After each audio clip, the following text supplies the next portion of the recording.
Good evening, everyone. Welcome to Homeo Target revision classes. So today we will discuss AIPJ 2024 question paper. Okay.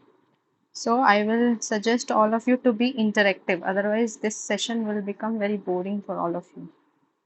So first question is, who among the following was the first English translator of the fourth edition of Organon of Medicine?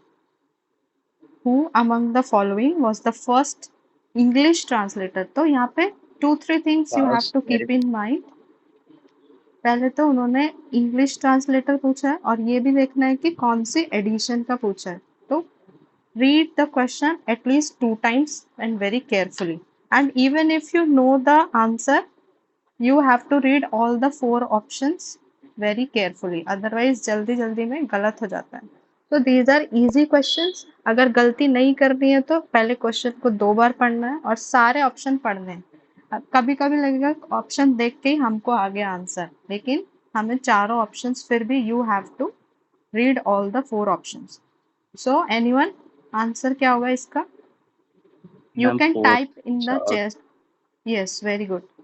Charles H Devrient is the correct answer. Very good.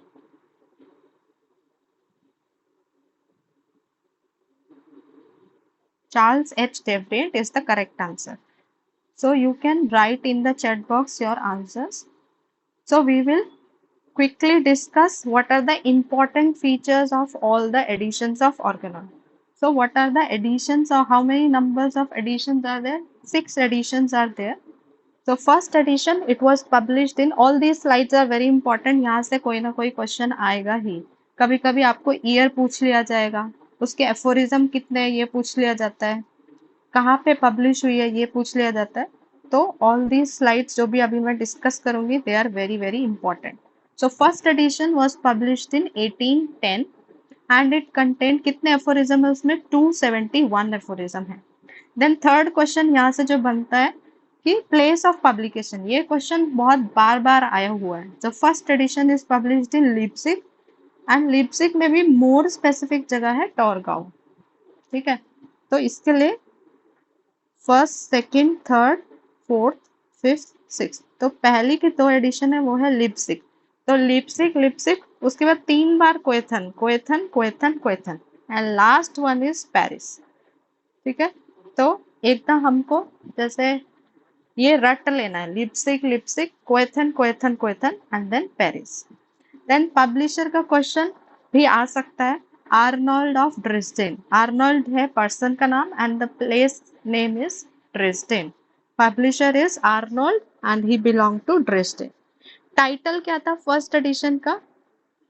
First edition का title है Organon der rationellen Heilkunde. ठीक है. ये नाम नहीं आएगा, आपका English वाला नाम दे देता है Organon of rational system of medicine. तो फर्स्ट एडिशन का नाम है Organon of rational system of medicine. Then what is the motto of first edition? Gellert's poem. तो यहाँ से ये क्वेश्चन बनता है, फर्स्ट एडिशन का मोटो क्या है? गैलर्ट पोएम. उसके बाद जितने भी एडिशन है सेकंड टू सिक्स, इन सब का मोटो क्या है? Anyone, what is the motto of second to sixth edition? Order of prayer. Yes, very good. Ode sapere is the edition, is the motto of rest of the other editions. Okay, ode sapere. Then translation. It was translated by C.E. Wheeler in 1913. यहाँ पे year भी important है, कभी कभी पूछ लिया जा सकता है. So C.E. Wheeler translated it in 1913 and in 2010 it was translated by Mahendra Singh sir and Dr. Subhash Singh sir. ठीक है. दे बोथ ऑल्सो, अगर इंडियन ट्रांसलेटर्स के बारे में पूछा जाए तो Mahendra Singh sir and Subhash Singh sir. And first it was translated by C.E. Wheeler in 1913. Then moving on to second edition. पहले इसका year 1819. Year is 1819. It contained how many aphorisms? 318 aphorisms. But actually इसमें कितने aphorisms है?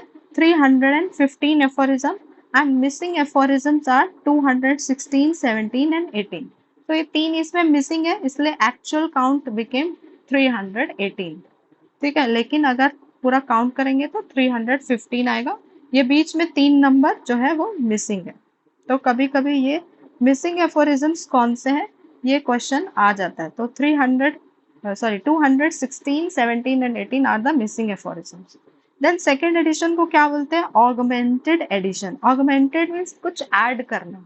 सो पहले देखा हमने 271 एफोरिज्म्स थे first edition में, तो इसमें बहुत सारा large number of aphorisms are being added, इसलिए इसको ऑगमेंटेड एडिशन भी बोलते हैं।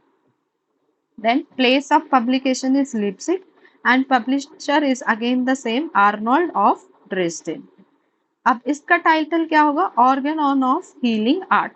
और सेकेंड से लेके फिफ्थ एडिशन तक the title remained same, Organon of healing art. ठीक है, फर्स्ट एडिशन क्या क्या था? Organon of rational system of medicine, लेकिन यहाँ पे रैशनल वर्ड रिमूव किया है, and Organon of healing art ये सेकेंड से लेके फिफ्थ एडिशन तक यही नाम रहा था।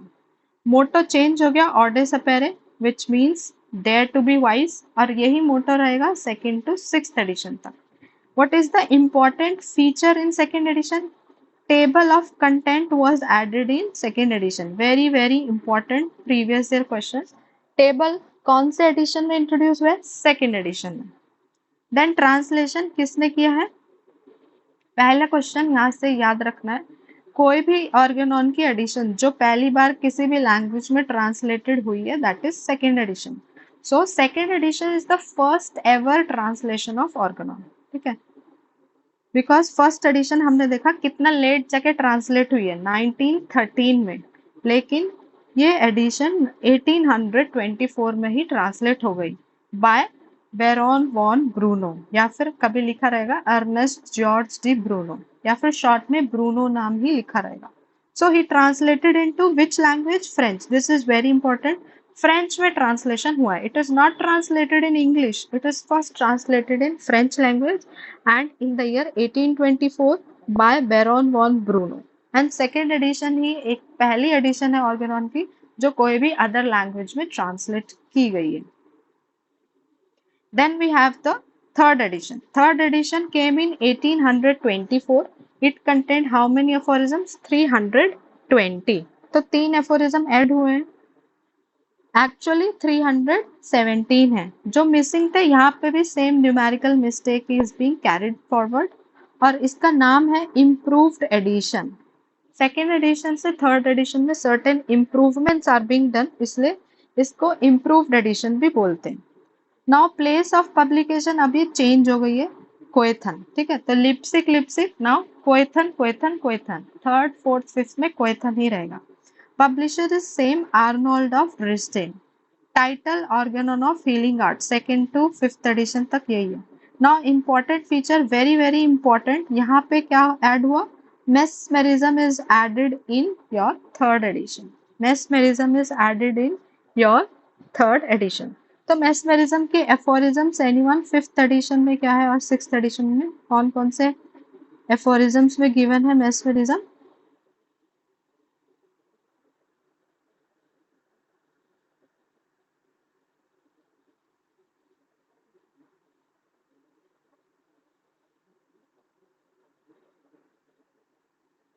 What are the aphorisms of mesmerism?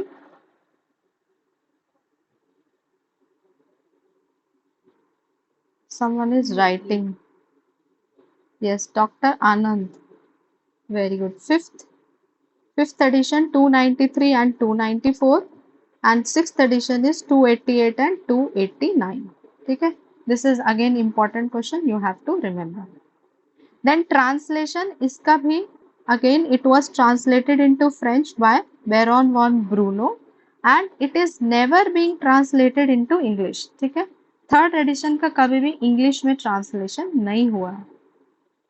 Then fourth edition, it came in 1829 and it contained 292 aphorisms. Place of publication is Coethon, publisher is same, Arnold. Name is again same, title is Organon of Healing Art, and it is known as augmented and improved edition. यहाँ पे एक चीजें add भी हुई है और improvement भी हुआ है, so fourth edition is known as augmented and improved edition. What are the important features? यहाँ से क्वेश्चन आता है। Introduction is added in fourth edition, theory of chronic disease is added in fourth edition, Modus operandi is added in 4th edition and aphorism 5 also first time came in the 4th edition. तो 4th edition में काफी सारे editions हुए. Introduction, chronic theory of chronic disease, modus operandi and aphorism number 5. तो 4th edition है तो 4 चीजें add हुई है, ये याद रखना. देन ट्रांसलेशन इसका किस किसने क्या है? First ever translation of Organon in English. English में जो पहली बार कोई भी एडिशन ट्रांसलेट हुई है दैट इज 4th एडिशन. और किसने ट्रांसलेट किया? Charles H Devrient. Charles H Devrient was the person who first translated 4th edition into English. और इसके पहले कोई भी एडिशन इंग्लिश में अभी तक ट्रांसलेट नहीं हुई है. तो अगर पूछेंगे ऐसे कौन सा एडिशन है जो पहली बार इंग्लिश में ट्रांसलेट हुआ है, तो answer will be 4th edition. Now Herring also translated 4th edition in 1836 and published it 3 times. But ये क्यों इतना पॉपुलर नहीं हुई? Because he did not translated the whole edition. उन्होंने क्या किया? चार्ल्स जेवरिएंट का सारा ट्रांसलेशन ले लिया और उसमें से थोड़ा थोड़ा कुछ little bit improvements he did. So that way it could not gain popularity. Herring का ट्रांसलेशन उतना पॉपुलर नहीं हुआ जितना चार्ल्स एच डेवरिएंट का हुआ. Now 5th edition it came in 1833 और इसमें कितने एफोरिज्म है? 294. 294 ये तो गलत होना ही नहीं चाहिए बिकॉज 5th और 6th का हमें सबसे ज्यादा याद रखना. 294 है 5th में, 291 है 6th में. Place again it remained same, Quethan. Publisher is Arnold and he belonged to Dresden. Title remains same, Organon of Healing Art. Organon of Healing Art. Now it was the last edition published during lifetime of Master Henneman. Because उसके बाद उनकी death हो गई थी. So उनके lifetime में last edition जो publish हुए that is 5th edition. Now 5th edition में क्या क्या इंपॉर्टेंट फीचर्स ऐड हुए हैं? That is theory of vital force, theory of drug dynamization और डॉक्ट्रिन ऑफ ड्रग डायनामाइजेशन और थ्योरी ऑफ पोटेंटाइजेशन. कुछ भी क्वेश्चन में लिखा हो सकता है. And isopathy was first time introduced in 5th edition. तो 5th एडिशन में 3 चीज हमें इंपॉर्टेंट याद रखनी है: theory of vital force, doctrine of drug dynamization and isopathy. Now if we talk of the translation, so it was translated by R.E. Dudgeon in 1849 and he revised it in 1893. तो 2 बार किसी ने अगर 5th edition को translate किया है then that is R.E. Dudgeon. He translated 5th edition twice, first in 1849 and second time in 1893.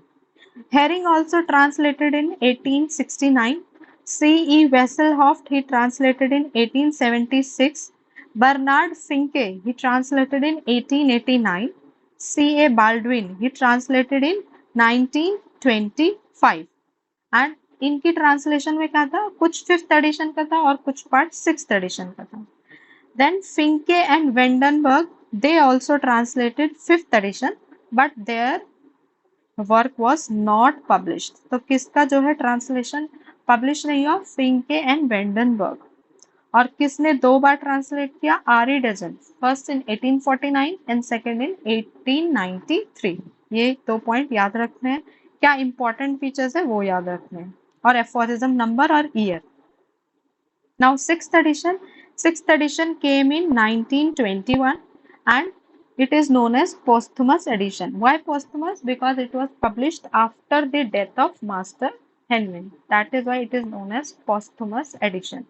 And it is also known as Darup treasure. Darup is the name of the place from where 6th edition was procured. 6th edition जहाँ पे मिली थी उस जगह का नाम है दारूप, इसलिए 6th edition को दारूप ट्रेजर भी बोलते हैं. नाउ नंबर ऑफ एफोरिज्म इसमें कितने हैं? 291 एफोरिज्म. प्लेस ऑफ पब्लिकेशन यहाँ पे चेंज हो गई है, Paris. And it was published by 2 persons. 1921 में इसको जर्मन में पब्लिश किया रिचर्ड हेल ने एंड 1922 में it is published in English by William boric. ठीक है. 6th एडिशन जो है 2 लैंग्वेज में ट्रांसलेट हुई है. 1921 in German by Richard Haehl and 1922 in English by William Borick. Then title यहाँ पे चेंज हो गया Organon of Medicine. ठीक है, Organon of Medicine. Now important features क्या क्या है यहाँ पे, very important, 50 millesimal potency is added in 6th edition, और 50 मिलीसिमल को हेनेमन ने क्या बोला है, renewed dynamization. Introduction by James Krauss to Boericke's edition यहाँ पे आया, रिचर्ड हेल की एडिशन में जेम्स क्रॉस का इंट्रोडक्शन नहीं है, it is in Boericke's translation, and vital principle came in the 6th edition. ठीक है, 5th एडिशन में क्या था, 50 vital, millisievert potency, Raynaud vital principle, introduction by James Course. Yes, vital principle 5th edition में क्या था, that was vital Force. Yes, Vital now force. It is change to vital principle. तो ये छोटा सा माइनर डिफरेंस है, minute difference that you have to keep in your mind. Force लिखा रहेगा तो 5th एडिशन आंसर हो जाएगा, और प्रिंसिपल लिखा रहेगा तो इट विल बी 6th। तो जल्दीबाजी नहीं करनी है, ये सब इजी क्वेश्चन है, गलत हो जाते हैं, इसलिए I have already told you 4 option हमें पढ़ने हैं।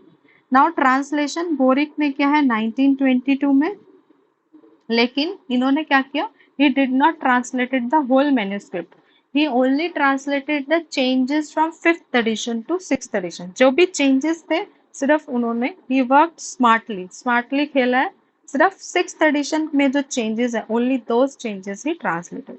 now other authors who translated it, C.A. Baldwin in 1925, Kurt Hochschutter in 1979, E. Hamlin in 1979, Alien Norte, Peter Pendleton and Joost Kunjli in 1982।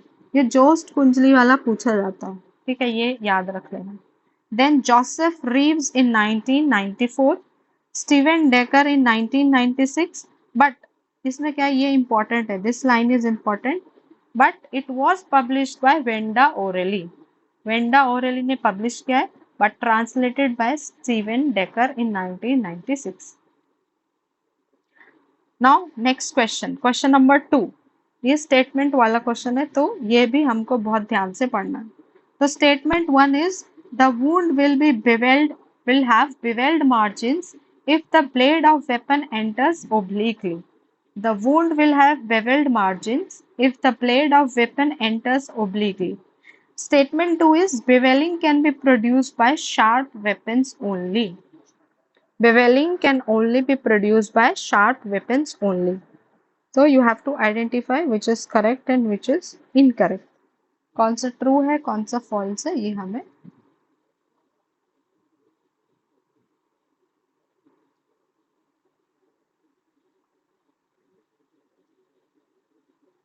okay, one, both statement 1 and 2 are true। Okay, anyone else, someone says 2, both are false। Okay,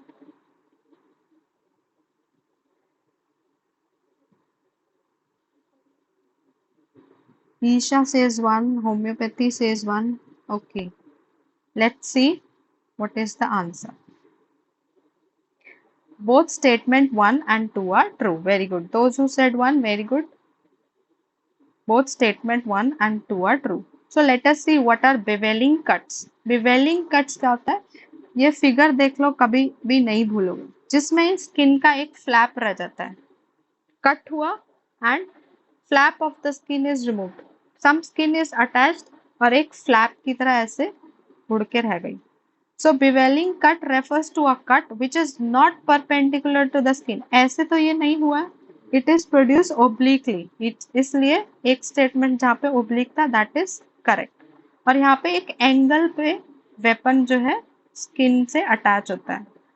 So you can see one edge makes an angle of more than 90 degree। अगर हम इधर से देखें तो ये more than 90 degree का angle है, और if you will see from this side, so this is an acute angle less than 90 degree।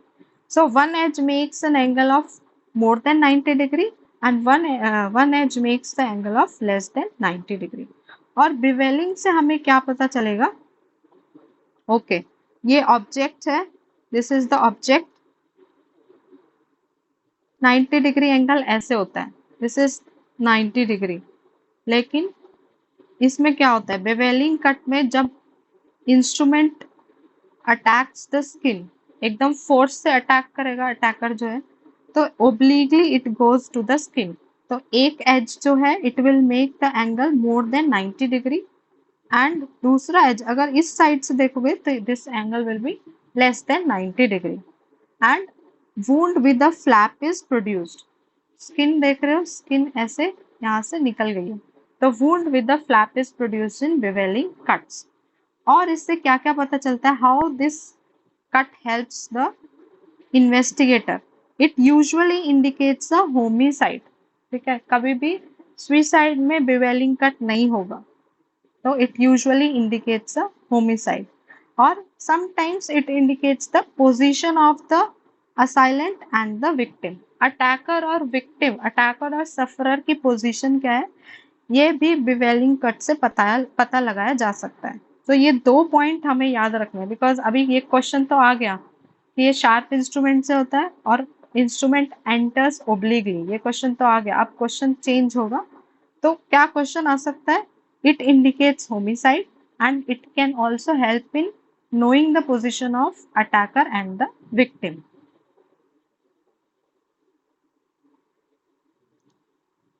Now next question is, in prescription directions to the patient are given under which section?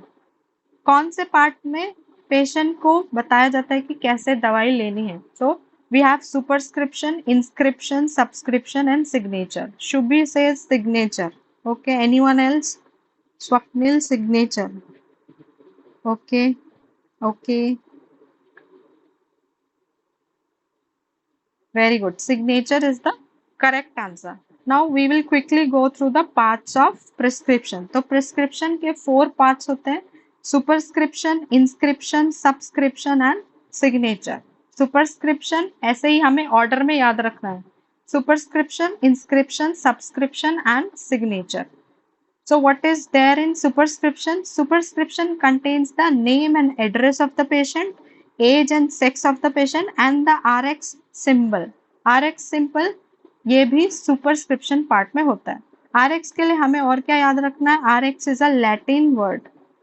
Latin word से आया है ये, Latin word receipt, RECEIPE। तो ये भी एक question होता है, receipt और RX is a Latin word और इसका मतलब क्या है? To take, to take। ठीक है, तो keep also this question in mind। Next part is your inscription part. Inscription में क्या होगा? Name of the remedy, potency and its quantity. Name of the remedy, potency and quantity. Vehicle भी इसमें रहेगा, same vehicle, quantity.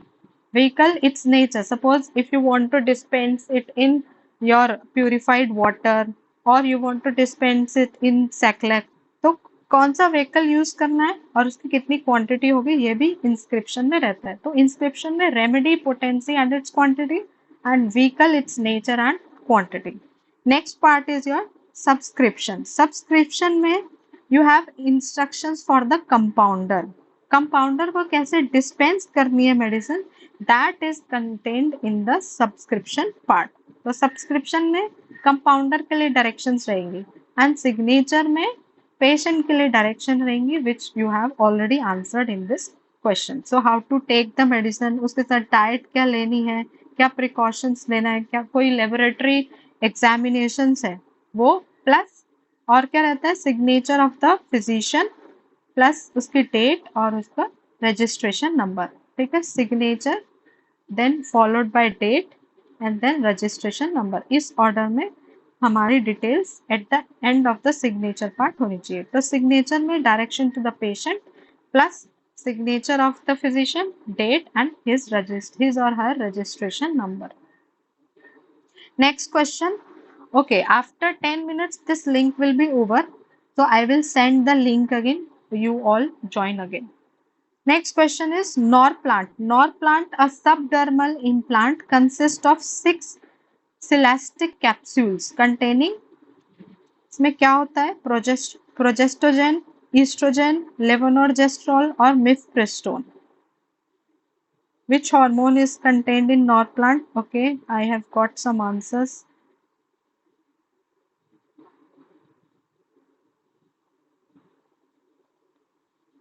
Okay, very good. Levonorgestrel is the correct answer. Levonorgestrel is the correct answer.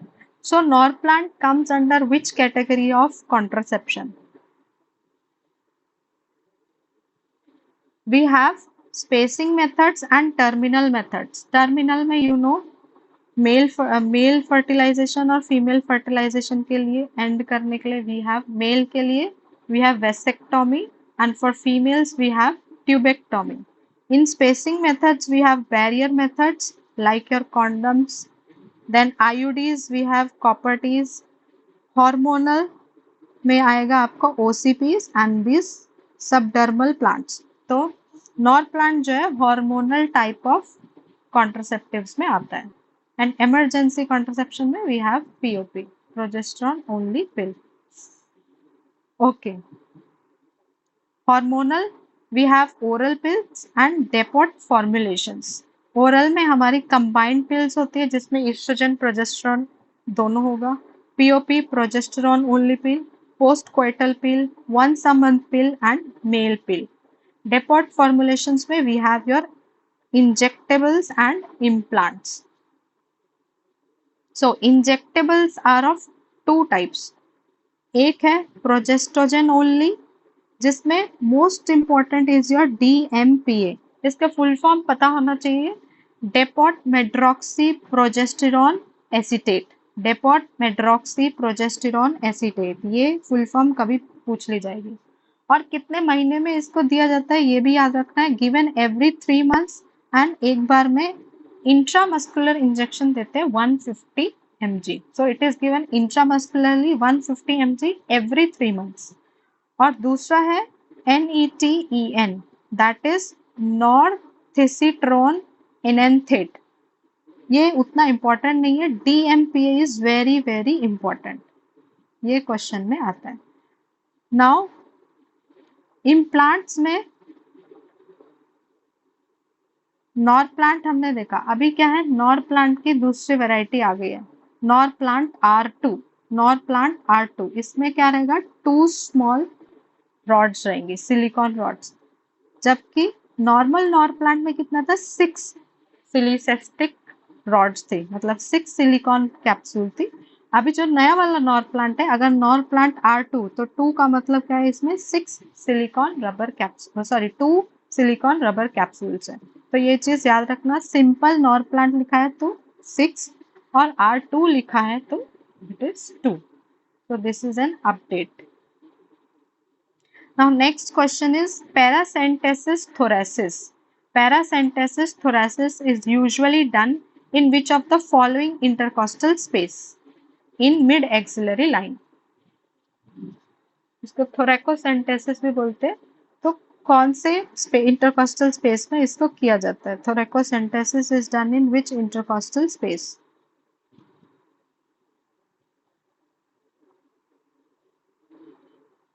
Okay, I've got some answers.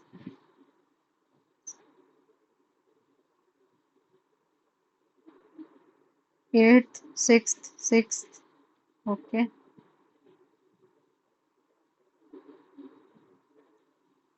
Okay, correct answer is 8th intercostal space. So thoracocentesis, what is thoracocentesis? It is a procedure that removes abnormal accumulation of fluid or air from the chest. ठीक है, pleural effusion या pneumothorax, जहाँ पे air fill हो जाती है in the pleural cavity, उसको remove करने के लिए जो प्रोसेस होता है दैट इज थोरेकोसेंटेसिस. कौन से स्पेस में होता है? 8th intercostal space in the mid axillary line. We have already known from the question. And what are the contraindication? कब नहीं करना है थोरेकोसेंटेसिस? अनकोऑपरेटिव पेशेंट है तो, कोएगुलेशन डिसऑर्डर है किसी को, कोएगुलेटिंग फैक्टर्स प्रॉपर नहीं है, डेफिशिएंसी है तो you cannot go for thoracocentesis. Atelectasis, lung collapse, you cannot do. Then only one functioning lung, then also it is contraindicated. Emphysema, where the pulmonary cavity has become so much enlarged, so then also it is contraindicated. And simple, in case of severe cough and hiccups also it is contraindicated. So these contraindications you have to keep in mind when not to do thoracocentesis. Now next question is, an old man of rheumatic gouty diathesis An old man of rheumatic gouty diathesis complaining of arthritic pains in joint. Arthritic pains in joint. Pains are drawing, tearing, pressing, light or superficial during warm weather. Affect the bones and deeper tissues when air is cold. And pain are going from left to right. And bad manners make him almost beside himself. His suffering seem intolerable. So अगर कोई उसके साथ बदतमीजी कर रहा है तो aggravation हो जाता है. So what is the most suitable remedy for this patient? Okay, 4 colchicum. Very good.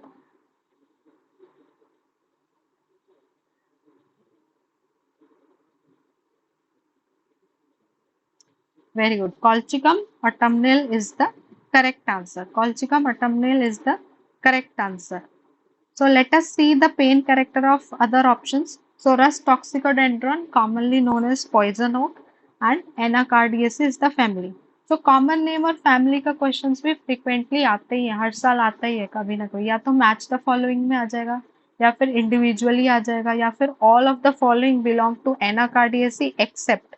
So any kind of question can be asked. So Rust tox का pain कैसा होता है?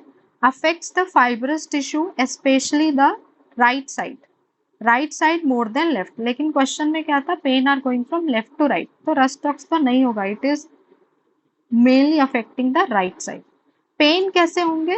As if sprained, as if a muscle और tendon was torn from its attachment, as if bones were scraped with knife. Or pain are worse after midnight. Worse after midnight. And which weather? Wet rainy weather. और question में क्या था? Warm weather में aggravation होता है. And affected parts are sore to touch. Next option was your Staphysagra. The full name is Delphinum staphysagra. Common name is louse seed or Staphysaceae and family is Ranunculaceae. Pain कैसे है इसके? After mechanical injuries from sharp cutting instruments, post-surgical operations, and pains are of stinging, smarting character, like cutting of a knife. Now, Bryonia alba, also known as white bryony or wild hog, family is Cucurbitaceae. Pains इसके कैसे हैं? Stitching, tearing, worse at night.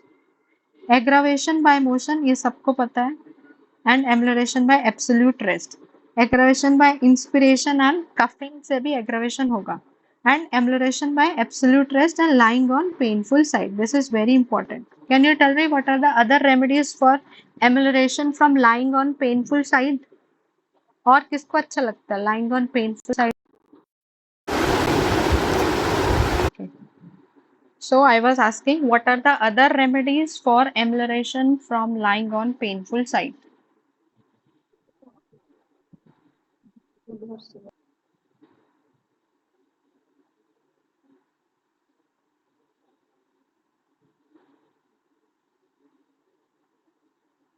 Okay, amelioration from lying on painful side is pulsatilla, then Tilia europea.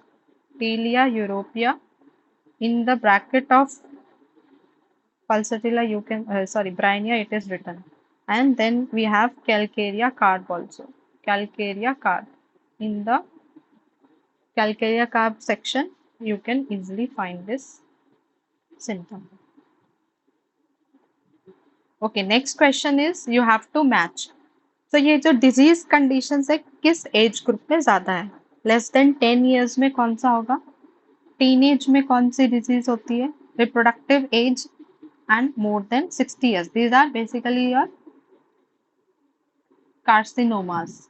ठीक है, तो ये कौन सा cancer कौन से एज ग्रुप में होता है? This we have to match.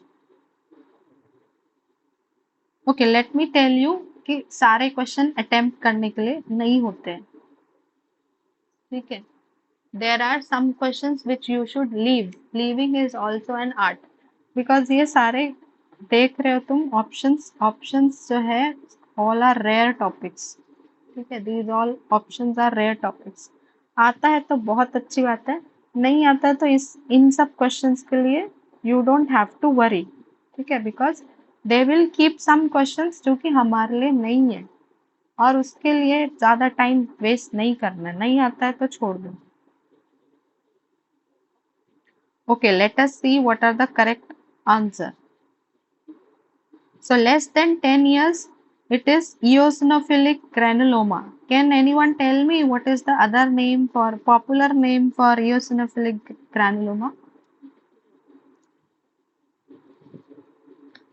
It is Churg-Strauss syndrome. Churg-Strauss. Okay. तो ऐसे ये लोग नाम चेंज कर देंगे जो अनकॉमन नेम है। पता है तो वेल एंड गुड, नहीं पता है तो you don't have to worry about these things because these are all rare topics. Then teenage में कॉमन है Ewing sarcoma, reproductive age group में breast carcinoma and more than 60 years we have multiple myeloma. Multiple myeloma जो है extreme of age group में होता है। Multiple myeloma और breast cancer ये दोनों कॉमन टॉपिक है। तो अगर हम मैच करेंगे, दो सही से मैच हो जाते हैं तो बाकी दो कभी कभी ऑप्शन ऐसे सेट होते हैं वो अपने आप मैच हो जाते हैं। तो ये चीज भी देख लेना, अगर हमें एक एक दो आते हैं तो बाकी दो अपने आप मैच हो जाते हैं। So, this eosinophilic granulomatosis with polyangiitis is commonly known as Churg-Strauss syndrome. यहाँ पे हमें मेन जो याद रखना है, इसका most common manifestation, first most common manifestation is asthma and second most common manifestation is mononeuritis multiplex. ये दो क्वेश्चन आते हैं यहाँ से एंड इट इज PN का पॉजिटिव एंटीबॉडी, ये हमें याद रखना है। और ये eosinophilic granulomatous है तो eosinophil count will be more than 1000 पर सेल्स। तो ये तीन क्वेश्चंस यहाँ से इंपॉर्टेंट है। सबसे ज्यादा इंपॉर्टेंट है PN का पॉजिटिव, ठीक है। जो N का है, N का is of two type, PN का एंड CN का। तो याद रखना Churg-Strauss C से है तो C तो नहीं होगा, P होगा, ठीक है। उल्टा यहाँ पे you have to remember Churg-Strauss is PN का positive. Then Ewig sarcoma. Ewig sarcoma is the third most primary malignant bone tumor और ये फर्स्ट 2 decades of life में होता है, इसलिए टीनेज में था Ewig sarcoma. Common in males and most common bone affected. यहाँ पे ये क्वेश्चन बहुत बार आता है। तो most common bone which is to be involved in Ewig sarcoma is femur. ठीक है, ये याद रखना है। Femur is the most common bone which gets involved in Ewig sarcoma. Then multiple myeloma, ये प्लाज्मा सेल का ट्यूमर है और इसमें क्या मिलेंगे हमको, M proteins are found, M protein are found. और इसका एक यूरिनरी फाइंडिंग है जो कि बहुत फेमस क्वेश्चन है। तो यहाँ पे you will find Bence Jones proteinuria, multiple myeloma में Bence Jones proteinuria you will find. Then we have next question, obstinate constipation for years, rectum seems tied up with strictures, even enema used, the agony of passage was like labor. इतना ज़्यादा pen होता है इसको, इतने constipated है कि even after using the enema, the pain is so much like that of the labor pains. So what is answer? Okay, I have got correct answer. Very good. Correct answer is syphilinum. Syphilinum is correct answer. Now we will see the constipation of other options. So sulfur, commonly known as brimstone or flowers of sulfur. Constipation इसका कैसा है, stool hard, knotty, dry as if burnt. तो dry as if burnt ये दो ही है, bryonia and sulfur. Large painful stool, child is afraid to have stool on account of pain. बच्चा जो है वो पॉटी करना ही नहीं चाहता because the pain is so severe. और the pain compels the child to desist on first step. पर जब उसको desire feel होगी, urge feel होगी to pass the stool, तो child will not go for passing the stool because of the fear of pain. And there is alternate constipation and diarrhea. Next is our Nux vomica, commonly known as poison nut, belonging to the Loganiaceae family. इसका constipation कैसा है, constipation with frequent unsuccessful desire. This is the red strand of Nux vomica का जो most famous symptom है, unsuccessful desire, बार बार urging feel होगा. Passing small quantities of feces, sensation as if not finished. ये याद रखना, एक ही रेमेडी में ऐसा है, unsuccessful urging, frequent urging and sensation as if not finished. Frequent desire, of stool for stool, anxious, ineffectual, emulation for a time being after stool. कब होगा इसका stool? Morning after rising, after mental exertion, this is important, stool after mental exertion, Nux vomica. यहाँ पे भी alternate constipation and diarrhea like sulfur and veratrum in person who have taken purgatives all their lives. Then we have nitric acid. Nitric acid में क्या है? यहाँ पे constipation ज्यादा नहीं होती है, तो जब एल में इंट्रोडक्शन लाइन देखोगे तो you will see that persons who are easily disposed to diarrhea, rarely to those who suffer from constipation. Constipated patient के लिए नाइट्रिक एसिड उतना ज्यादा इंडिकेटेड नहीं है, बट डायरिक पेशेंट्स के लिए ज्यादा इंडिकेटेड है। Then again you have to match the drug substance with the time of collection of their raw material. So chamomilla को कब कलेक्ट करना है? Euphrasia, chelidonium, belladonna. ये टोटल रेक्टिफिकेशन वाला क्वेश्चन है, तो अगर हमें पता रहेगा कि कैमोमिला में कौन सा पार्ट यूज होता है तो you can do this question very easily. अगर पार्ट यूज नहीं पता है तो फिर ये क्वेश्चन नहीं हो पाएगा। तो let us see what are the correct answer. So chamomilla is collected when in flower, क्योंकि ये फ्लावर से बनता है। Euphrasia second year growth, chelidonium it is collected before flowering and belladonna is collected beginning of flowering. ठीक है, तो इसके लिए इस क्वेश्चन के लिए हमें पार्ट यूज वाली जो लिस्ट है सक्सेस में जो दी है that you have to by heart, then only you can attempt this question, otherwise leave this question, नहीं तो negative marks. So whole plant when you have to collect in the flowering season when it is partly in flowering condition and partly in bud. Then अगर कोई root से बनता है plant, so if it is an annual plant then it is collected in autumn. If it is a biennial plant then it is collected in spring of second year. Perennial plant है तो in the second or third year before the development of woody fiber. ठीक है, तो annual ए से autumn, biennials in spring, perennials in second and third year before development of woody fibre. Now stem you have to collect after the development of leaves. So stem के बाद क्या develop होती है? स्टेम के बाद leaves होती है, तो स्टेम को तभी हम कलेक्ट करेंगे जब लीफ डेवलप हो गई है। ठीक है, then leaves before, during and early part of flowering time. अगर कोई प्लांट कोई ड्रग हमारा लीव्स से बनता है तो then you have to collect the leaves before, during and in early part of flowering time.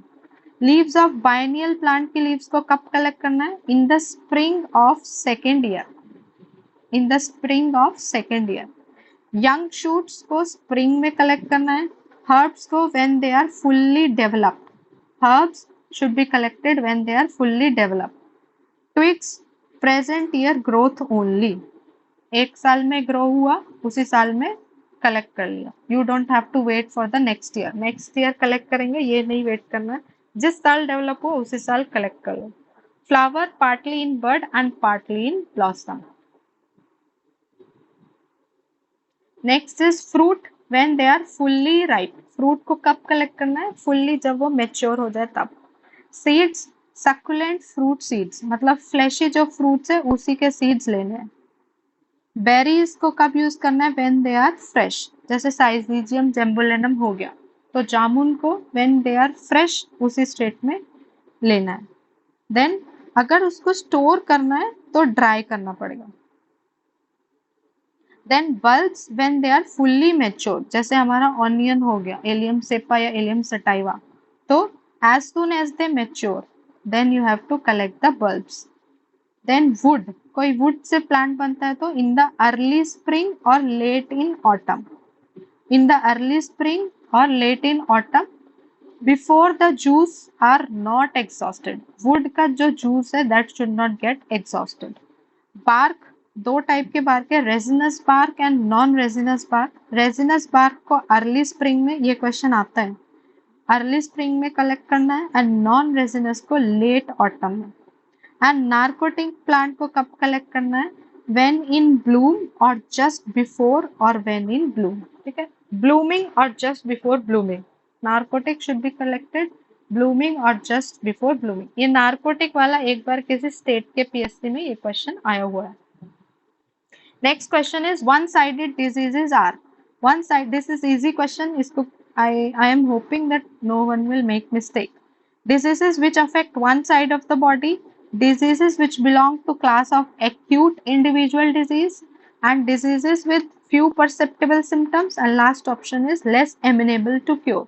So what is the correct answer? कौन कौन सा इसमें सही है?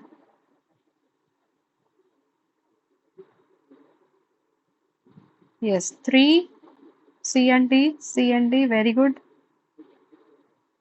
Very good. C and D are correct. So पहला वाला गलत क्यों है? ये वन साइड मतलब ऐसा नहीं है कि लेफ्ट या राइट साइड को अफेक्ट कर रहा है. वन साइडेड मतलब है they are having too few symptoms and it does not belong to the class of acute individual disease, it belong to the class of chronic disease. ठीक है, ये एक टाइप की chronic disease है. So quickly let us go to the classification of one sided disease. So 172 से 230 तक है one sided disease. पहला categorisation of one sided disease 172 and 172 से 174 में है. There it is being categorised like internal one sided disease and external one sided disease. ये 172 से 174 के बीच में. Then one sided internal disease, इसका डिस्क्रिप्शन मिलेगा 175 to 184. This is very very important, इसमें से कुछ भी आ सकता है. Then one sided external disease 185 to 203. Chronic disease है हमारा 209 से 204 to 209. And one sided mental disease या फिर जिसको मेंटल एंड इमोशनल डिजीज भी बोलते हैं, that is being discussed in 210 to 230. So collectively ये सब वन साइडेड है, उसका अलग अलग classification. So this is very very important. So what is one-sided disease? One-sided disease are chronic in nature and soric in origin. तो दोनों ही हमको point याद रखना है. Chronic है and soric है. And they present with only one or two prominent symptom, and these one or two prominent symptom they mask all other symptoms. ये एक या दो symptom इतना ज़्यादा prominent होंगे जो बाकी symptoms को cover करके रखेंगे, इसलिए इसको one-sided disease बोलते हैं. And they are less amenable to cure. This we have seen in the option. Next question is, which of the following rubrics are given in generalities section in Kent repertory? Kent repertory में कौन कौन से यहाँ पे generalities section में है rubrics? Bed sores, thrombosis, apoplexy, constipation amelioration, diarrhea in aged people. कौन कौन सा हमें generalities में मिलेगा?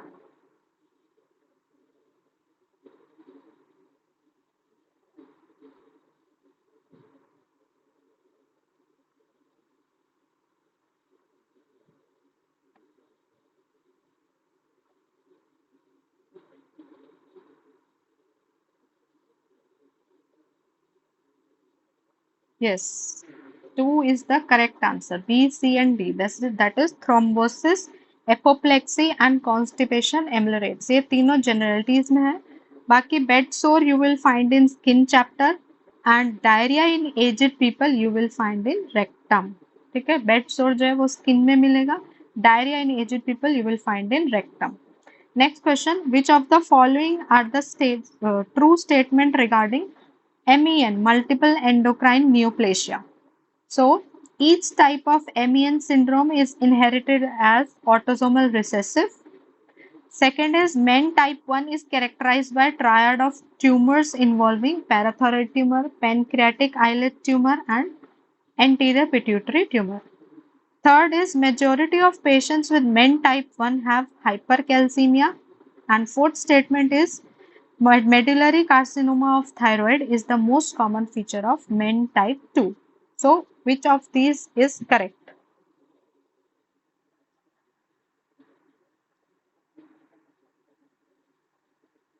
Okay, I have got some answers.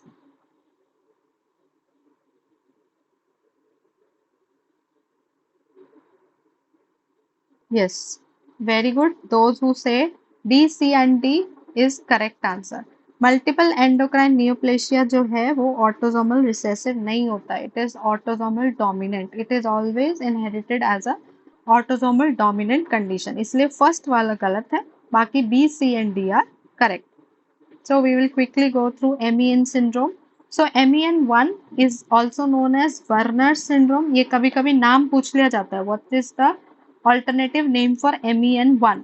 So it is Werner syndrome, inherited as autosomal dominant. इसमें 3P का ट्रायड होता है, पैराथायरॉइड एडिनोमा, पेनक्रियाटिक ट्यूमर और पिट्यूटरी माइक्रो एडिनोमा. याद रखना माइक्रो एडिनोमा है, नॉट मैक्रो.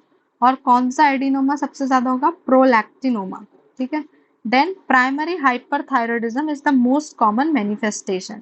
तो हाइपरथायरॉयडिज्म है तो कैल्शियम लेवल ज्यादा होंगे, इसलिए एक ऑप्शन जो था हाइपर कैल्सीमिया वाला, दैट इज ऑल्सो करेक्ट, क्योंकि यहाँ पे क्या है, हाइपर पैराथायरॉयडिज्म है, तो पैराथॉर्मोन ज्यादा होगा तो वो कैल्शियम को बढ़ाएगा, बोन से कैल्शियम को निकाल के ब्लड में डाल देगा, इसलिए there will be hyper calcaemia.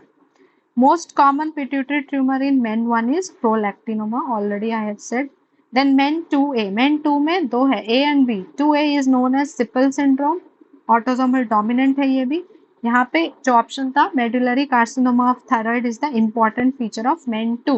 So इसलिए that option was correct. और क्या फीचर इसमें? फियोक्रोमोसाइटम होता है and again hyperparathyroidism is there.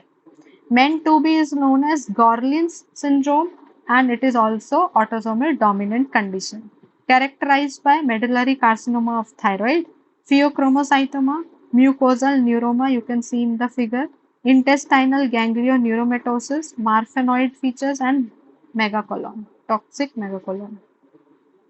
Then men 4, 3 इसमें नहीं है, 2A, 2B and 4. It is also autosomal dominant. और यहाँ पे एक जीन होती है that is CDKN1B, that is cyclin dependent inhibitor gene which is located on chromosome number 12. और इसके कैरेक्टरिस्टिक फीचर क्या है? Hyper parathyroidism and pancreatic neuroendocrine tumours. Next question is, in Boningasan Therapeutic Pocketbook, in BTPB, rubric death apparent is given in which chapter? Death apparent is given in which chapter? Options are sensations, aggravation, chest and fever. कौन से chapter में है? Okay, sensation. Anyone else? Yes, very good. Sensation is correct answer. Answer is sensations. Very good. So death के और क्या क्या rubrics है उसमें वो देख लेते हैं. एक तो हो गया डेथ एपरेंट और इसका क्रॉस रेफरेंस याद रख लो, एस्फिक्सिया है. ठीक है.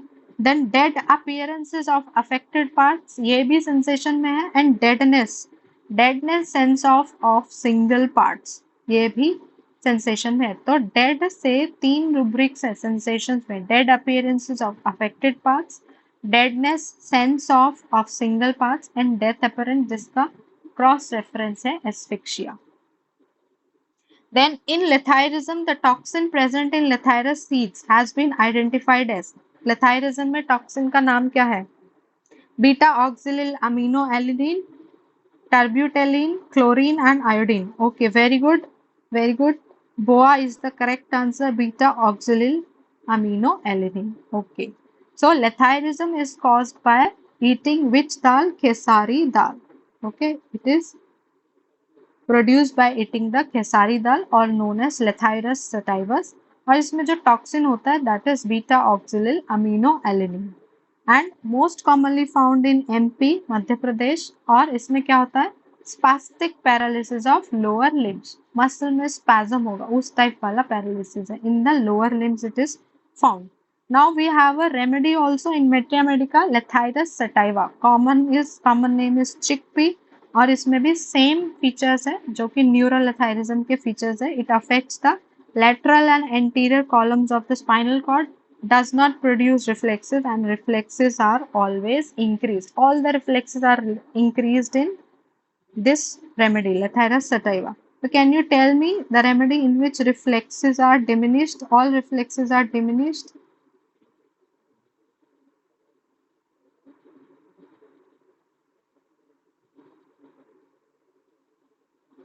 सारे reflexes कम हो जाते हैं. That is curare. ठीक है, ये याद रखना। इंक्रीज है तो लेथाइरस सटाइवस, डिक्रीज है तो कुरारे। कुरारे also known as arrow poison. Okay.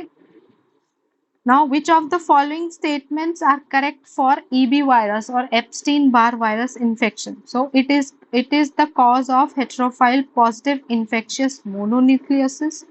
EBV spreads by contact with oral secretions. Humoral immunity is more important than cellular immunity in controlling EBV infections. And most EBV infection in infants and young children are either asymptomatic or mild. What are the correct statements? कौन कौन सा इसमें से सही है?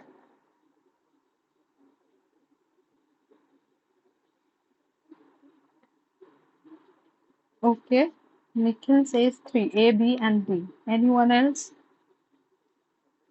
Any more answers? Yes, A, B and D is correct.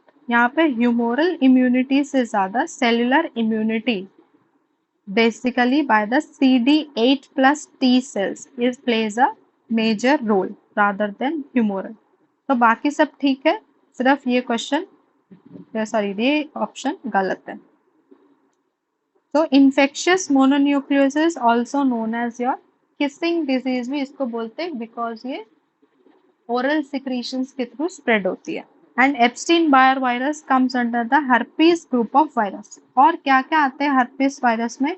We have EB virus, cytomegalo virus, herpes simplex type 1 and type 2 and varicella zoster virus. ये 4 virus आते हैं हर्पीज ग्रुप में.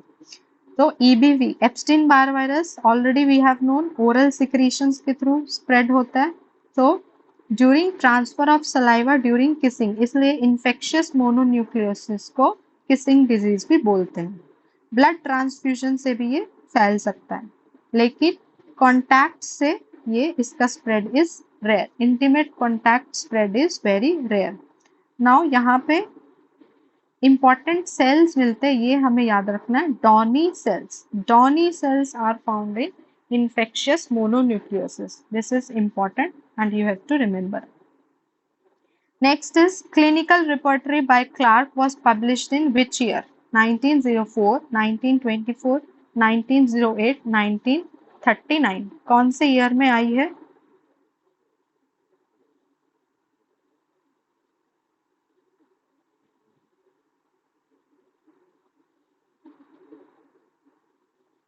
Yes, very good. Those who are saying one, they are correct. 1904. In 1904, this repertory was introduced. So, याद रखना है, it is a alphabetical repertory. Clark repertory is a alphabetical repertory. ये question हो सकता है. Number of remedies are 1101 remedies and there is no grade. तो ये 3 important चीज we have to remember for this repertory. Next question is the rubric convulsions with consciousness. Convulsions with consciousness is mentioned in which of the following chapter of BTPB? Options are external head, aggravations, internal head and sensations. Okay, I have got some answers. D. Very good. Sensation is the correct answer. Convulsion with consciousness. Okay. यहाँ से next question क्या होगा? ये rubric convulsions के under नहीं है. ठीक है, कन्वल्शंस में ये रूब्रिक है ही नहीं. तो ये कहाँ मिलेगा? When you will go in convulsions, उसके सिमिलर रूब्रिक्स हमें दिए हुए, कन्वल्सिव मूवमेंट्स एंड एपिलेप्सी. तो जब हम एपिलेप्सी में जाएंगे then you will find epilepsy consciousness with, epilepsy convulsions with. ठीक है, तो ये याद रखना, एपिलेप्सी विद अनकॉन्शियसनेस. ठीक है, अगर कभी रूब्रिक पूछ लिया जाएगा तो एपिलेप्सी के अंडर है ये, with consciousness and without consciousness. Hysterical epilepsy भी दिया हुआ है, पीरियोडिकल एपिलेप्सी भी दिया हुआ है. तो इसमें सिंगल रेमेडी है पीरियोडिकल में, वाइबर्नम एंड इधर विस्कम एल्बम. हिस्टेरिकल एपिलेप्सी में विस्कम एल्बम. तो कभी कभी रेयरली ये क्वेश्चन भी आ सकता है. ऐसा 1-2 क्वेश्चन तो होंगे जो नहीं आएंगे, तो उसके लिए टेंशन वाली बात नहीं है, लेकिन आसान क्वेश्चन सबको आना चाहिए. नाउ कन्वल्शंस में क्या सब रूब्रिक्स है? Convulsions after haemorrhage, convulsions with और after sleeplessness, convulsions during sleep और continues during sleep or cease during sleep, drinking aggravate and during menstruation, जिसमें कोलोफाइलम और ग्लोनोइम है. तो ये सब sensations में all are found in sensations. Next question is statement 1. First edition of Organon was published in Coethon. Second statement is Henneman's article on Asclepius in Balance and Medical Observer are regarded as the precursor of first edition of Organon. तो ये question हम starting class के starting में ही discuss कर चुके हैं.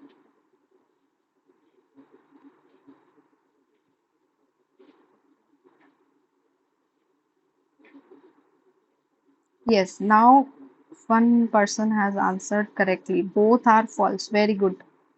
First edition कब publish कहाँ पे पब्लिश हुई है? लिप्सिक में. लिप्सिक.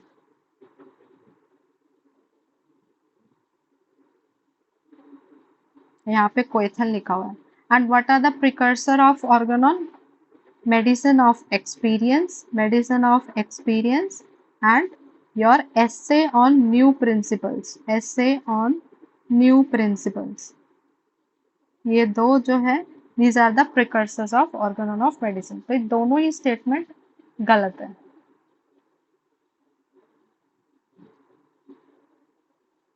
Next question, Barrett's oesophagus is characterised bye.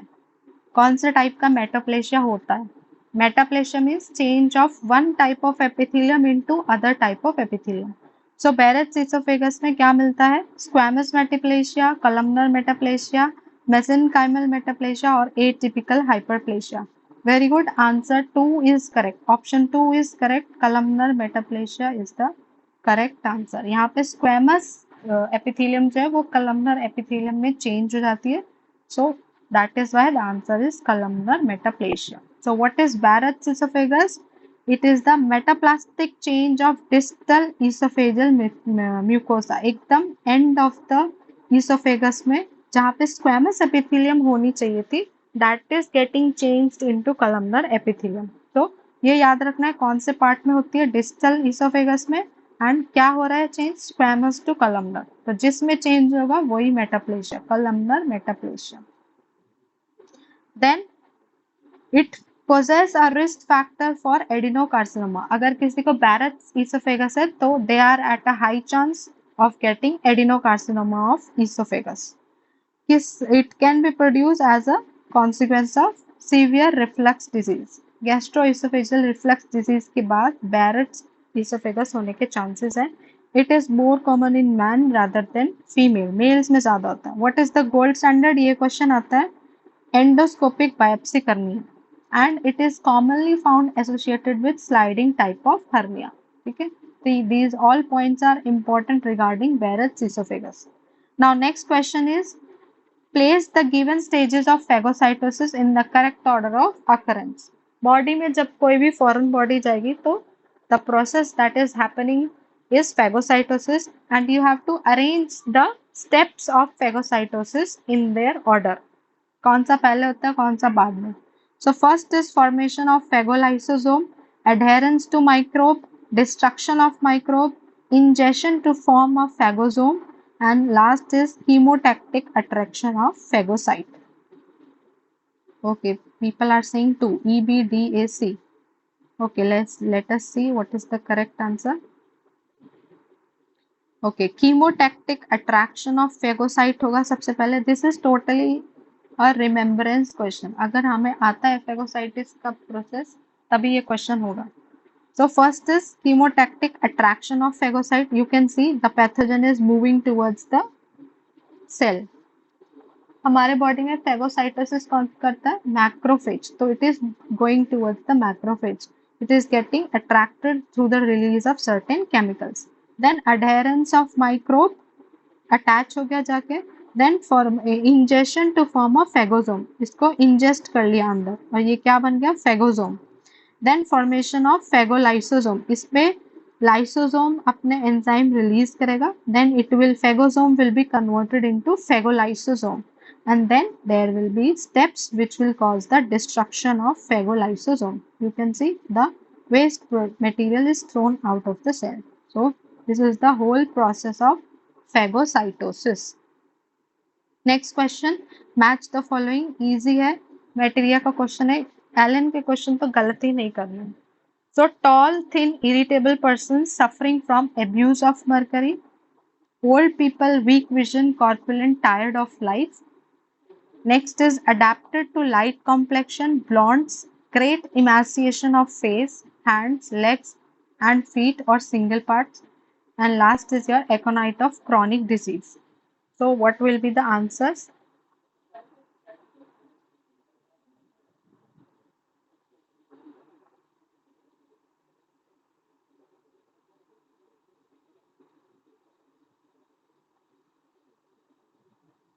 Very good. Second is the correct option. Second option is correct. Okay. Tall, thin, irritable person suffering from abuse of mercury. Argentum metallicum. Old people, weak vision, corpulent, tired of life. Aurum metallicum. Adapted to light complexion, blondes, emaciation है, single parts है, एक में ही है. Selenium.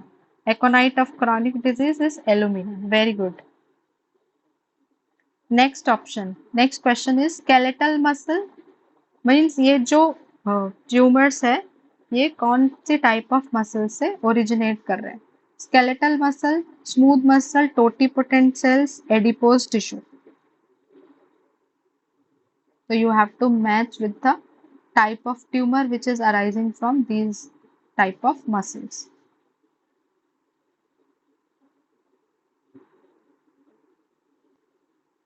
Okay, let us see. From skeletal muscle, we have rhabdomyoma.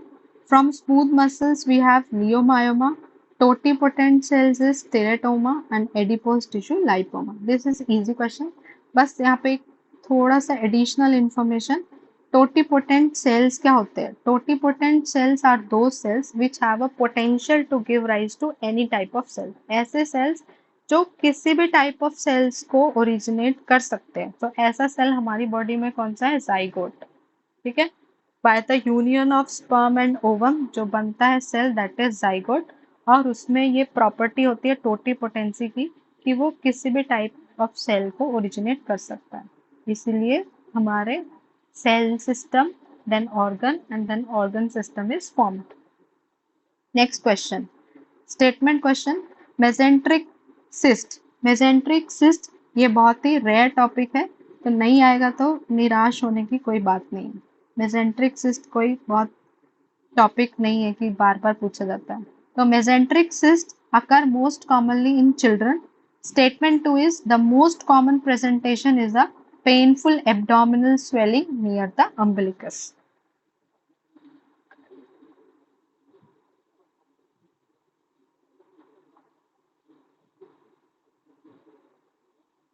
Okay, let us know what is the correct answer. Statement 1 is true but 2 is false. तो पहले ही देख लो what is mesenteric cyst. Mesenteric cyst is a fluid filled collection between the two layers of small bowel mesentery. Small intestine के पास जो mesentery है, covering है, उसमें जो cyst form होंगे, fluid filled cyst, those are known as mesenteric cyst. And incidence क्या है इसका? रेयरेस्ट एब्डोमिनल मास है ये. ठीक है, and before the age of 15, इसलिए ऑप्शन में लिखा था बच्चों में ज्यादा होता है, दैट इज वाई एक ऑप्शन वहां पे करेक्ट है. एंड सिम्टम क्या है? Abdominal distension, vague abdominal pain. लेकिन ऑप्शन में क्या था? It presents with pain around the umbilicus. लेकिन यहाँ पे पेन बहुत कम है, ऐसे vague pain is there. And mass may be palpable. So this is the presentation of mesenteric cyst. Abdominal distension होगी along with diffuse vague type of abdominal pain. Sometimes pain will be there, sometimes pain will not be there. Low grade pain will be there. Then according to Henneman, which method of medicine administration was employed by mongrel sect? Mongrel sect में which mode is used?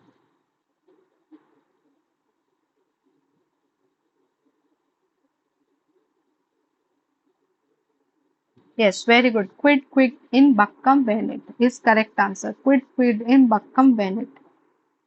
Quid in Buckham Bennett. कौन से aphorism है ये? Quid in Buckham Bennett. Anyone? ये भी question हो सकता है ना.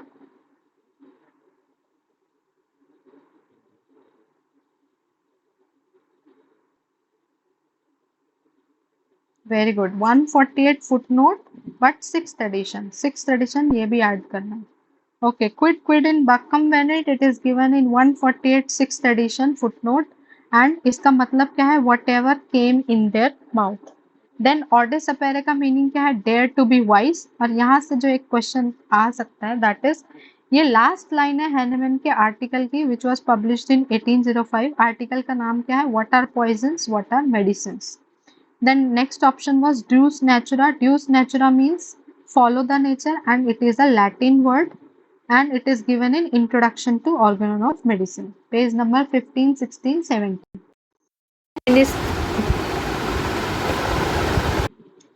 So Deus Natura is a Latin word, ये याद रखना है. और Organon of Medicine में जितने भी वर्ड है they are 99% लैटिन वर्ड ही है. ठीक है, फ्यू वर्ड्स को छोड़ के बहुत सारे वर्ड्स है, most of the words are Latin words. एक और वर्ड है यहाँ पे ड्यूस नेचुरा से मैच करता हुआ, that is minister नेचुरी which means servant of nature. जो क्वेश्चन आता है बेसिकली क्या आया हुआ है, इनके मीनिंग पूछते हैं, what is the meaning of ड्यूस नेचुरा और what is the meaning of minister नेचुरी. तो ड्यूस नेचुरा you have to remember FD, follow the nature, Deus Natura. For Deus Natura remember FD. और मिनिस्टर में तो S आता ही है, तो सर्वेंट ऑफ नेचर. ठीक है, ये गलती नहीं होनी चाहिए. Then we have infinitesimal dose, that is the smallest possible dose, इसका मीनिंग है, and this infinitesimal dose is given in homeopathic treatment. Next is asthma worse in open air and sitting up and better by lying down and keeping the arms stretched far apart is the feature of which remedy? Arsenicum album, Sorinum, Carbovage, Medorina. Very good, you all are correct. It is Sorinum. Sorinum is the correct answer. Sorinum is correct answer. Very good. Okay, let us compare the different asthmas given in Allen's keynote. Arsenicum album, इसमें क्या है, breathing asthmatic must sit or bend forward. ठीक है, A में A से arsenic, A मतलब आगे, bend forward. Forward अगर होगा तो arsenicum album, backward अगर होगा bend forward और bend backward. ठीक है, head back, then it is Hiparsal. ठीक है, तो arsenic आगे, bend forward. ठीक है. Then arsenic springs out of bed at night, especially after 12 o'clock. You know, arsenic में midnight aggravation होती है, midnight and mid noon, 12 o'clock in the morning in the day and 12 o'clock at the night, दोनों. Unable to lie down for the fear of suffocation, attacks like croup instead of usual urticaria. Then Carbovage का क्या है, asthma dates from measles or pertussis of childhood. और इसमें asthma क्यों है, due to deficient capillary circulation, it causes blueness of the skin and coldness of extremity, vital powers nearly exhausted, desire to be constantly fanned. और किस remedy में है desire to be fanned? Medo. Lachesis. Very good Reema, lachesis is correct.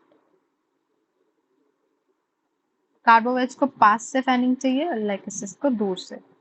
Okay, medorrhinum is asthma, choking caused by weakness or spasm of epiglottis, larynx stopped so that no air could enter, only amelioration by lying on face and protruding the tongue. ये position medorrhinum में important है. asthma relieved by lying on face and protruding the tongue.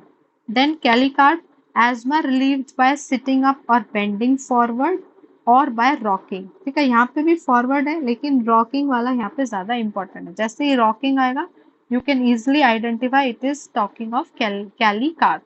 Verse from 2 to 4 am. ठीक है, this is the very important aggravation time of Cali group, 2 to 4 am. Person suffering from ulceration of lung, ये Hahnemann की line यहाँ पे मैंने क्यों दी है, ये बहुत इंपॉर्टेंट है, कभी कभी पूछ लिया जाता है. दिस इज सेड बाय, तो हेनेमन की लाइन है यहाँ पे, person suffering from ulceration of lungs can scarcely get well without this antipsoric.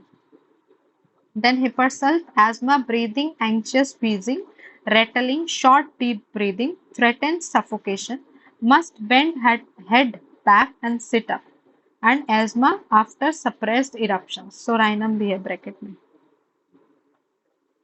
Next question is statement question. The classic triad of congenital defects in congenital rubella syndrome are deafness, cardiac malformations, and cataract. Statement 2 is the rubella vaccine should be given to every pregnant woman during early pregnancy. Okay, I have got one answer. A is correct, but B is wrong. Very good. It is correct answer. You are correct. Statement 1 is true, but statement 2 is false. Very good. Third option is correct answer. Statement 1 is true. तो congenital rubella syndrome के लिए you have to remember the mnemonic that is CCD की coffee पीने जाते हैं सब, तो CCD से ही इसके फीचर्स है. C for cataract, C for congenital heart disease. तो कौन सी हार्ट डिजीज होती है ये हमें याद रखना है. पीडीए, पेटेंट डक्टस आर्टेरियोसस, ये होता है. Deafness is there. Which type of deafness? Sensory neural deafness. Conductive deafness नहीं होगा यहाँ पे, ठीक है. Sensory neural deafness. एंड इसके रेटिना में when you will do retinoscopy तो you will see salt and pepper appearance, ठीक है. salt and pepper appearance of the retina. अगर यही होगा कि स्कल में salt and pepper appearance कौन सी कंडीशन में होता है? in which condition you will find salt and pepper appearance of the skull? Very good. Hyperparathyroidism is the correct answer. Very good. Salt pepper appearance of the skull is seen in hyperparathyroidism. Next question is wasting of thenar eminence and positive tinel sign are produced due to compression of which nerve? Common peroneal nerve, ulnar nerve, median nerve, lateral cutaneous nerve of the thigh.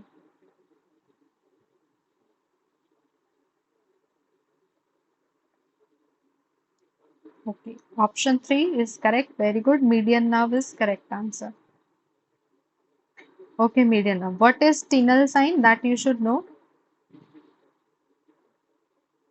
जो भी damage या irritated nerve है, if you will tap along the course of that nerve, तो उस nerve में हमें sensation होगी, tingling sensation along the course of that nerve. तो that is Tinel sign.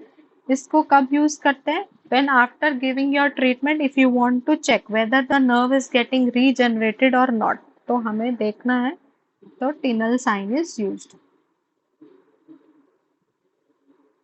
Then median nerve, इसके रूट वैल्यू, ये question आता है C5 से लेके T1, C5, C6, C7, C8, T1. It is also known as laborer's nerve. Laborer's nerve. So M for median, M for मजदूर, ठीक है. तो मजदूर को इंग्लिश में क्या बोलते हैं? लेबर. तो laborer's nerve. It is also known as eye of the hand. And sensation कहाँ से ये कैरी करती है? palmar aspect of lateral 3.5 fingers. Lateral 3.5. 1, 2, 3.5. इतने पार्ट को सेंसेशन प्रोवाइड करती है median nerve. Only palmar aspect, dorsum of the hand को नहीं, palm of the hand. And अगर इसमें इंजरी होगी तो it will cause your ape thumb deformity. It will cause, जो क्वेश्चन में था, wasting of thenar muscles. And it will also cause carpal tunnel syndrome अगर इसका कंप्रेशन हो जाता है इन द रिस्ट, ठीक है. रिस्ट में अगर median nerve is compressed then it will cause carpal tunnel syndrome. Then we have to compare ulnar nerve, median nerve and radial nerve. These are the three basic nerves of your hand. ulnar nerve का root value है C7, C8, T1. बाकी median nerve और radial nerve का C5 से लेके T1. ulnar nerve is known as musician's nerve. median nerve is known as laborer's nerve or eye of the hand. Radial nerve का ऐसा कुछ नाम नहीं है, but you have to remember it is the largest branch of brachial plexus. Largest branch of brachial plexus is radial nerve. अगर ulnar nerve में injury होती है तो it will cause partial claw hand. and complete claw hand कब होगा? जब both ulnar nerve and median nerve is injured, ठीक है. because मीडियन नर्व 3.5 को सप्लाई कर दिया, बाकी बचा हुआ 1.5 is supplied by ulnar nerve. तो दोनों अगर पैरालाइज हो जाएंगे या इंजर्ड हो जाएंगे तो it will cause complete claw hand. अगर ओनली अल्नर नर्व इंजर्ड है तो it will cause partial claw hand. Then ape thumb deformity is caused by median nerve. Pointing index is caused by median nerve. Hand of benediction is caused by injury of median nerve. Radial nerve से क्या होगा? Wrist drop, Saturday night palsy and crutch palsy. Test क्या क्या करते हैं हम ulnar nerve के लिए? बुक टेस्ट और फॉर्मेन टेस्ट और कार्ड टेस्ट। मीडियन नर्व के लिए पेन टेस्ट और अभी क्वेश्चन में देखा टिनल टेस्ट। इसके लिए एक मैं ट्रिक बता देती हूँ जो क्वेश्चन सॉल्व करने में हेल्प कर सकती है। डॉक्टर कूमा करके हम लोग याद कर सकते हैं। डी फॉर ड्रॉप, तो अगर ड्रॉप होगा तो radial nerve. C for claw hand, claw hand होगा तो अल्नर नर्व, ठीक है। एम फॉर मीडियन नर्व, और मीडियन से क्या होता है? Ape thumb deformity. तो ऐसे एक हम याद कर सकते हैं।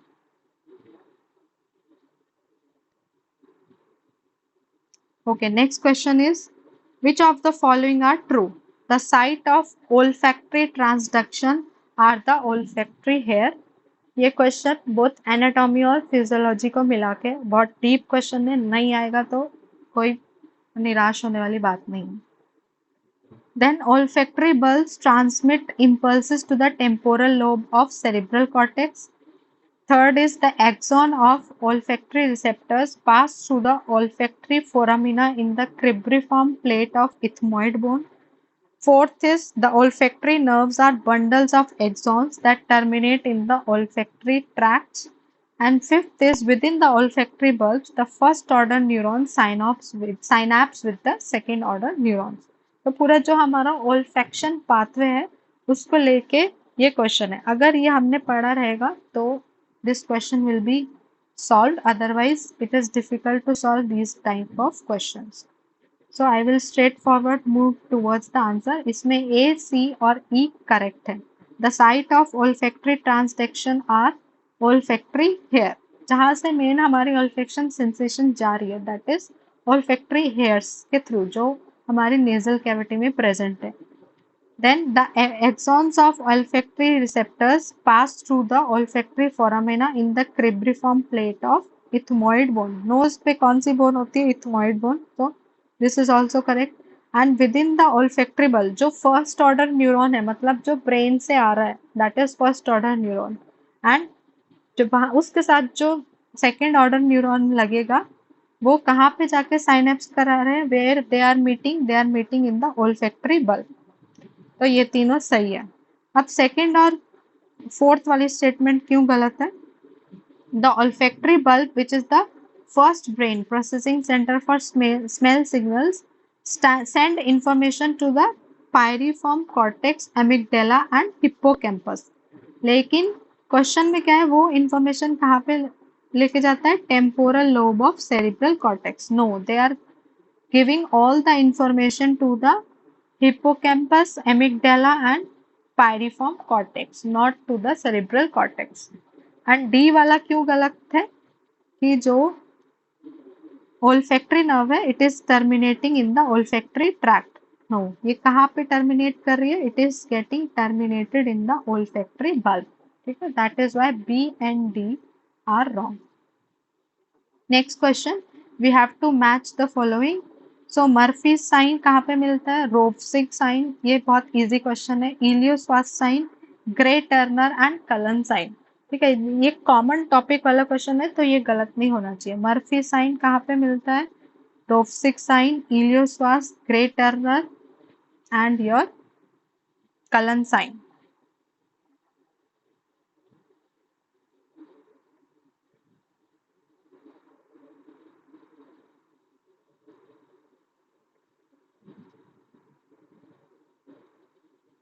Very good. Those who are telling 2, they are correct. Option 2 is correct.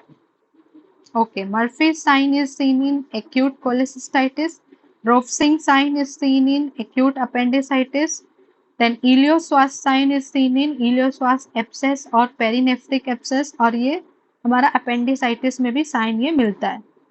लेकिन हमने इसमें appendicitis क्यों मैच नहीं किया? क्योंकि रोवसिक साइन भी एक ऑप्शन है which is more specific for acute appendicitis. ठीक है, उसके लिए ज्यादा सुटेबल रोवसिक साइन वाला ऑप्शन है, इसलिए रोवसिक साइन में हमने एक्यूट अपेंडिसाइटिस मैच किया। Grey Turner and Cullen sign, जहां पे भी कोई भी हेमरेज होगा एब्डोमेन में तो उसमें ग्रे टर्नर और कलेंसाइन होगा। तो haemorrhagic pancreatitis, aortic rupture, ruptured ectopic pregnancy या रप्चर्ड स्प्लीन भी होता, तब भी यही आंसर होता। तो any haemorrhage in the abdominal cavity will produce Grey Turner और ग्रे टर्नर एंड कलेंसाइन। तो मर्फी साइन हो गया। मर्फी ट्रायड क्या होता है? मर्फी साइन क्या होता है? Point of maximum tenderness in acute cholecystitis. लेकिन अगर ऑप्शन में या क्वेश्चन में पूछेगा मर्फी ट्रायड, तो क्या होगा? Murphy triad is seen in acute appendicitis and इसमें क्या है? तीन चीज होती है, पेन, फीवर एंड वॉमिटिंग। इसको पी से याद रख सकते हो। Pain, pyrexia and puke. Puke means vomiting, pyrexia means fever. So pain, fever, vomiting. This triad is known as Murphy's triad, which is found in acute appendicitis. Then we have Rovsing sign. Rovsing sign जो है, इसमें क्या होता है? If you palpate on the opposite side, then you will feel pain in the at the site of inflammation. So left lower quadrant में palpate करने से you will feel pain in the right lower quadrant. Then psoas and obturator signs, ये भी हमें acute appendicitis में मिलते हैं, लेकिन अगर इलियोश्वास एब्सेस होगा तो it is more specific for that condition. Cullen sign क्या है? Bluish appearance around the umbilicus. And Grey Turner sign क्या है? Bluish appearance in the flanks of the abdomen. Next question is the ninth target of sustainable development goal of 2030 is। तो ये total याद करने वाला question है। सारे target जिसको याद होंगे वो ये क्वेश्चन कर पाएंगे। ठीक है, तो very correct, third option is correct. By 2030 sustainability reduces the number of death and illnesses from hazardous chemicals and air, water and soil pollution and contamination। तो ये नाइन्थ गोल है। टोटल सस्टेनेबल डेवलपमेंट गोल्स में कितने goals हैं? Anyone? 17 goals are there. ठीक है, ये एक क्वेश्चन हो सकता है, बन सकता है।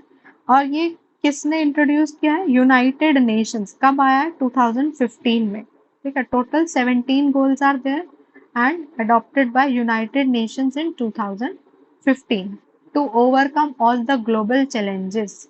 थ्रू आउट द वर्ल्ड क्या क्या चैलेंजेस है फॉर हेल्थ, उसको लेके ये सारे गोल्स अपनाए गए हैं by the United Nations. Okay, that's all for today. We will discuss the remaining questions in next class. Okay, Thank you, ma'am. welcome. Thank you, Thank you, everyone. madam. Thank you, ma'am. Okay, okay, all the best. Prepare hard.